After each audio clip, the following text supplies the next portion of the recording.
Here I have my ID2456-4K display. Let's learn how to use it. I currently have mine connected to my laptop. It's connected with USB-C, and then I have an HDMI cable connected to my main display here. I have the myViewBoard whiteboard software open first because it's important to understand how the stylus and how touch interact with this software. For example, if I select the shape tool here, if I touch and drag, you'll notice that I have shape.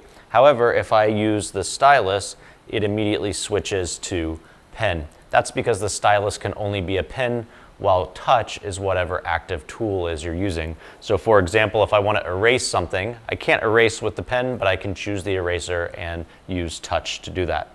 Now down here on the far right, you're going to see some buttons. These are for your menus.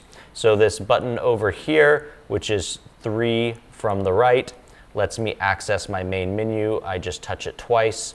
And you'll notice here in the main menu, if we go to the setup menu and then click the check mark, and then we'll use the buttons to go down, you're going to see here that there's this option that says auto power off. This is an important setting to have turned on. So if someone unplugs from the podium or their laptop goes to sleep, the display will also turn off. We also want to choose how long that sleep mode is. So for example, I have mine set to 30 minutes, but you could make it longer. So again, that display times out if someone disconnects their laptop from it or the laptop goes to sleep. Now, if you need to, you can also disable the menu so that no one else can access it.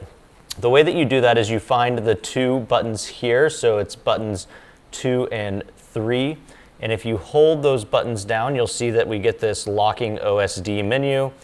And if I let go, now the menu's locked and I can't access it. Anytime I try to touch it, it tells me that it's locked. To unlock it, hold down those 2 buttons again, and you'll see that the menu is unlocked. Now, keep in mind, you'll want to make sure that the pen and stylus stay connected with the tether, also with the charging port. You can keep that connected, but these few tips will help you make the most out of your podium, ensuring that your teachers know exactly how to use it.